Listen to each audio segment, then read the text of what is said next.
સ્વાગત છે તમારું શિક્ષક સાથે રસોઈમાં। ફ્રેન્ડ્સ, આજે આપણે બદામ કુલ્ફીની રેસીપી જોવાના છે। તો રેસીપી ખૂબ સરળ છે અને ખૂબ સરસ છે, તો વિડીયોને એન્ડ સુધી જોજો। વિડીયો ગમે તો લાઈક કરજો અને ચેનલને જરૂરથી સબસ્ક્રાઈબ કરી લેજો। ખૂબ જ ઓછા ઇન્ગ્રીડિયન્ટ્સમાં ખૂબ જ સરસ ઘરમાં આ બદામ કુલ્ફી બનીને તૈયાર થાય છે અને બનાવવામાં પણ બહુ જ સરળ છે। કોઈપણ વ્યક્તિ બિગિનર્સ પણ એને ખૂબ જ ઇઝીલી બનાવી શકે છે। તો ચાલો આજે આપણે બદામ કુલ્ફી બનાવવાનું શરૂ કરીએ। ફ્રેન્ડ્સ, એના માટે અહીં મેં 25 બદામને અડધો કલાક ગરમ પાણીમાં પલાળીને એના છોલતા ઉતારી લીધેલા છે અને 500 ગ્રામ મેં અમૂલનું દૂધ લીધેલું છે। તમે કોઈ પણ ફૂલ ફેટ દૂધ લઈ શકો છો અને 1 ચમચી જેટલો મેં કસ્ટર્ડ પાવડર અને 2 બ્રેડને આ રીતે મેં ટુકડા કરીને પીસી લીધેલા છે। હવે અહીં એક મોટી તપેલીમાં તમે કઢાઈ પણ લઈ શકો છો, સ્ટીલની કે નોનસ્ટિકની। એમાં મેં દૂધ નાખી દીધેલું છે અને હવે એને સરસ ઉભળો આવે એમાં એટલે અડધા કપ જેટલા મેં એમાં ખાંડ નાખેલી છે। તો ખાંડ તમારા સ્વાદ પ્રમાણે વધારે ઓછી કરી શકો છો। સરસ રીતે મિક્સ કરવાનું છે અને પછી તેમાં જે બદામ આપણે છોલતો ઉતારીને રાખેલી એને અહીંયા પીસીને મેં એડ કરી દીધેલી છે। બદામને પીસતી વખતે એમાં મેં થોડું ઠંડુ દૂધ એડ કરેલું અને પછી એની પેસ્ટ બનાવી લીધેલી। સરસ રીતે મિક્સ કરવાનું। 25 મિનિટ જેવું ઓછામાં ઓછું આપણે એને હલાવવું પડે। હવે એમાં 2 ચમચી ભરીને મેં બ્રેડ ગમ, જે આપણે બ્રેડને પીસીને રાખેલા છે, એ એડ કર્યું છે। તો ફ્રેન્ડ્સ, આ બધું જ પ્રોસેસ આપણે ધીમા તાપ એટલે કે મીડિયમ ફ્લેમમાં કરવાની છે। હવે બ્રેડ ગમ નાખવાથી ખૂબ જ ઝડપથી દૂધ ઘટ્ટ બની જાય છે, તો એ ઓપ્શનલ છે, તમે ઈચ્છો તો નાખી શકો અથવા બદામનું પ્રમાણ થોડું વધારી શકો।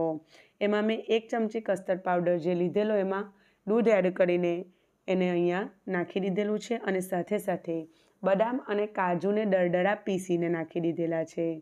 તો લગભગ 22-25 મિનિટ જેવું થઈ ગયું છે અને દૂધ સરસ ઘટ્ટ થઈ ગયું છે।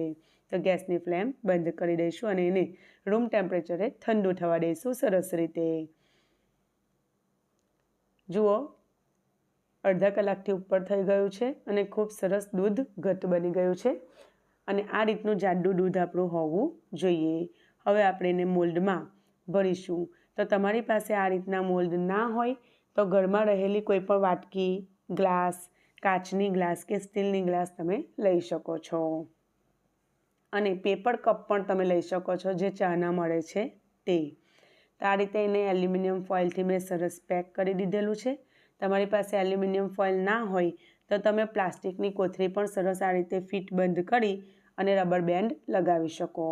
આ રીતે મેં બધી રેડી કરી દીધેલી છે અને થોડું બેટર છે તો એને હું આ રીતે આઈસ્ક્રીમના કપમાં જમાવું છું, પરંતુ હું સજેસ્ટ કરીશ કે આ બેટર તમે ગ્લાસમાં કે પેપર કપમાં જમાવજો, એમાં વધુ સારું રિઝલ્ટ જોવા મળે છે। તો ફ્રેન્ડ્સ, આ રીતે મેં બધી 2 આઈસ્ક્રીમના કપ અને આ રીતે 4 કેન્ડી મેં જમાવી દીધેલી છે અને એમાં આ રીતે ફોઇલ પેપર લગાવી દીધેલું છે। હવે આ રીતે કટ લગાવીને એમાં લાકડાની સ્ટીક તમે લગાવી શકો। અહીં હું ઘરમાં રહેલી ચમચીનો જ ઉપયોગ કરી રહેલી છું। તો જે વસ્તુ આપણી પાસે અવેલેબલ હોય એ વસ્તુનો ઉપયોગ કરીને આપણે બનાવવાની। ખૂબ જ સરસ અને દુકાનથી પણ વધારે ટેસ્ટી આ કુલ્ફી બનીને તૈયાર થાય છે। તો જુઓ, મેં ઓવરનાઇટ ફ્રીઝમાં રાખેલું, ઓછામાં ઓછા 7 થી 8 કલાક આપણે ડીપ ફ્રીઝ અથવા ફ્રોઝરમાં રાખવું। તો આ રીતે આપણે એને થોડુંક 2 હથેળીની વચ્ચે હલાવી અને કરશો એટલે સરળતાથી નીકળી જશે, અથવા તમે એક ગ્લાસમાં થોડું પાણી લઈને એમાં ડીપ કરીને પણ કાઢી શકશો। તો બહુ જ સરસ જામી ગઈ છે અને ટેસ્ટમાં પણ બહુ જ મસ્ત લાગે છે અને જેમ જેમ આપણે એને ખાઈએ છીએ એમાં દાણેદાર જે આપણે કાજુ બદામનો એમાં ભૂકો નાખેલો છે, એટલું ફાઇન લાગે છે ખાવામાં કે દુકાનની કુલ્ફીને પણ તમે ભૂલી જશો। અને જુઓ કેટલી ફાઇન જામેલી છે। ખૂબ જ ગરમી છે અત્યારે, 42 ડિગ્રી જેવું ટેમ્પરેચર, છતાંય તમે જોઈ શકો છો કેટલી સરસ જામેલી છે। એકદમ ઓગળી પણ નથી જતી અને ખાવામાં પણ બહુ જ સરસ બની હતી। તો તમે પણ ચોક્કસ રીતે ટ્રાય કરજો। અને જુઓ, આઈસ્ક્રીમ પણ બહુ સરસ જામી ગઈ છે, પણ મેં કીધું એમ કે કુલ્ફીના શેપમાં વધુ મજા આવે છે ખાવાની, તો તમે પણ એ રીતે કરજો। તો ફ્રેન્ડ્સ, તમને રેસીપી ગમે તો લાઈક કરજો અને ચેનલને સબસ્ક્રાઈબ કરજો। ફરી મળીશું, ત્યાં સુધી આવજો।